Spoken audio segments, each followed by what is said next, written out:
భారత రాజకీయ ముఖ చిత్రంపై ఒక సరికొత్త శకం నమోదైంది. ఆధునిక భారతదేశ చరిత్రలో సువర్ణాక్షరాలతో లిఖించదగ్గ ఒక అద్భుత ఘట్టం ఆవిష్కృతమైంది. స్వతంత్ర భారత అవనిపై తిరుగులేని జననేతగా అప్రహతిత శక్తిగా దూసుకుపోతున్న ప్రధాని నరేంద్ర మోడీ ఇవాటితో సరికొత్త చరిత్ర సృష్టించారు.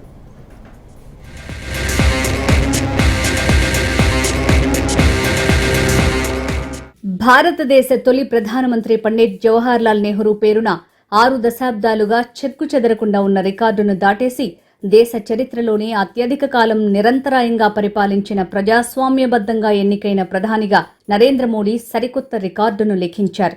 2026 జూన్ 10 నాటికి అంటే ఈ రోజుతో మోడీ కంటిన్యూగా ప్రధాని పీఠంపై 4399 రోజులు పూర్తి చేసుకున్నారు. దీంతో ప్రజాస్వామ్య ఎన్నికల ద్వారా నెహ్రూ గెలిచి పాలించిన 4398 రోజుల సుదీర్ఘ రికార్డును మోడీ అధిగమించినట్టయింది. ఇది కేవలం ఒక వ్యక్తి సాధించిన విజయం కాదు, ఒక నవభారత సంకల్పానికి దక్కిన ప్రజా ఆమోదం.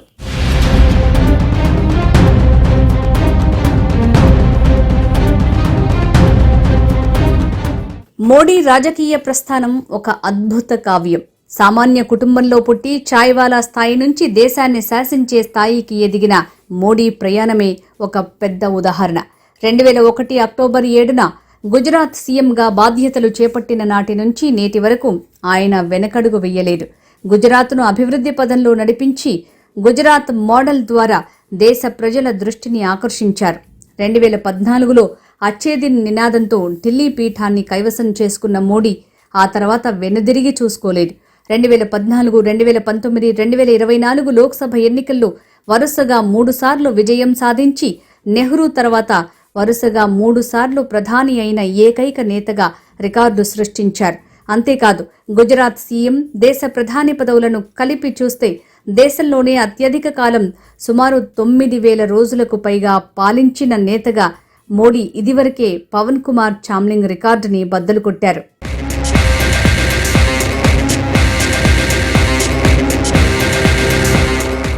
2025 జూలై 25 నాడే మోడీ నిరంతరాయ పాలనలో మాజీ ప్రధాని ఇందిరాగాంధీ రికార్డును అధిగమించారు. ఇప్పుడు జూన్ 10, 2026 నాటికి 4399 రోజులు పూర్తి చేసుకుని ప్రజాస్వామ్యబద్ధంగా ఎన్నికైన ప్రధానుల జాబితాలో టాప్ ప్లేస్కు చేరుకుంటున్నారు. నెహ్రూ 1947లో స్వతంత్రం వచ్చినప్పటి నుంచి 1964 వరకు ప్రధానిగా ఉన్నప్పటికీ దేశంలో మొదటి సాధారణ ఎన్నికలు జరిగింది 1951, 52లో మాత్రమే. ఆ లెక్కన ఎన్నికైన ప్రధానిగా నెహ్రూ 14 మే 1952 నుంచి 27 మే 1964 వరకు పాలించారు. ఇప్పుడు ఆ రికార్డును మోడీ అధిగమించి చరిత్ర సృష్టించారు.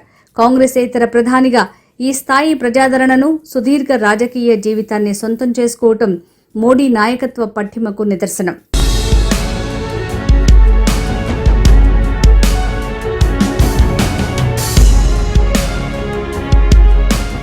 నెహ్రూ కాలానికి మోడీ కాలానికి మధ్య ఉన్న వ్యత్యాసాన్ని గమనిస్తే మోడీ సాధించిన ఈ విజయం ఎంత గొప్పదో అర్థమవుతుంది.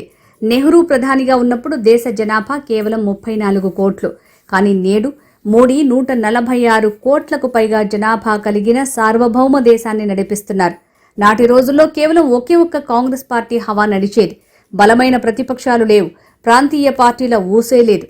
1952 ఎన్నికల్లో కేవలం 53 పార్టీలు పోటీ పడితే కాంగ్రెస్ ఏకపక్షంగా గెలిచింది. కానీ నేటి మోడీ కాలం అలా కాదు. నేడు దేశంలో 740కి పైగా రాజకీయ పార్టీలున్నాయి. ఎన్నో ప్రాంతీయ శక్తులు, గట్టి పోటీ ఇచ్చే కూటములు, ప్రతిక్షణం నిఘా పెట్టే మీడియా, సోషల్ మీడియా ఉన్నాయి. ఇంతటి తీవ్రమైన పోటీ, కత్తె మీద సాము లాంటి రాజకీయ పరిస్థితుల మధ్య 24 గంటలు మీడియా స్కానర్ కింద ఉంటూ కూడా వరుసగా 3 సార్లు గెలిచి ప్రజామోదంతో ఈ రికార్డు సాధించడం మోడీ అనే బ్రాండ్కి ఉన్న పవర్ని చూపిస్తుంది.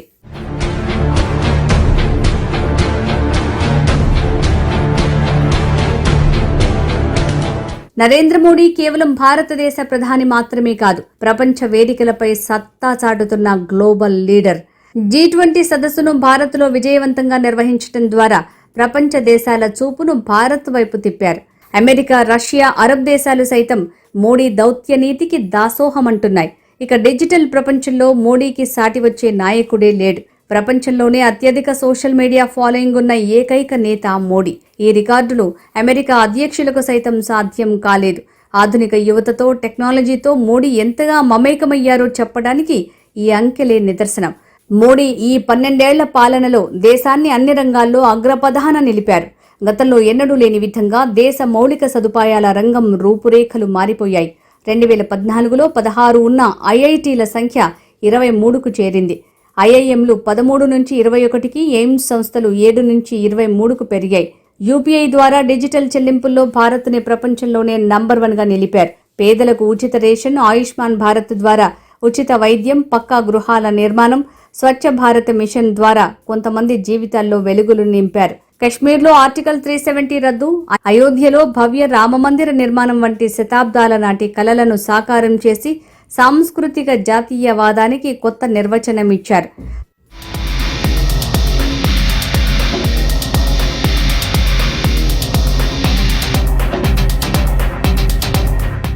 స్వాతంత్ర్యం వచ్చిన తర్వాత పుట్టిన ప్రధాని అయిన తొలి వ్యక్తి నరేంద్ర మోడీ.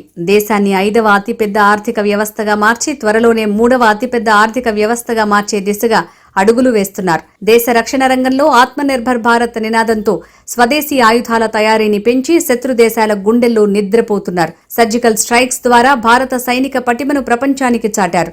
ఎన్ని విమర్శలొచ్చినా, ఎంతమంది ప్రతిపక్ష నేతలు ఏకమైనా మోడీ అనే హిమాలయాన్ని కదిలించటం సాధ్యం కాలేదు. ఆయన వేసే ప్రతి అడుగు దేశ హితం కోసమే అనే నమ్మకాన్ని ప్రజల్లో గాఢంగా నాటారు. జూన్ 10, 2026 అంటే ఈ రోజు భారత రాజకీయ చరిత్రలో నిలిచిపోతుంది. కాంగ్రెస్ సుదీర్ఘ పాలన రికార్డులను బద్దలు కొడుతూ కాంగ్రెసేతర భావజాలంతో, దేశీయ మూలాలతో ఎదిగిన ఒక నాయకుడు దేశాన్ని అత్యధిక కాలం పాలించిన ప్రజాస్వామ్య నేతగా కిరీటాన్ని ధరించాడు. ఇది కేవలం రోజుల రికార్డు కాదు, మోడీపై దేశ ప్రజలు ఉంచిన అచంచలమైన విశ్వాసానికి ప్రతీక.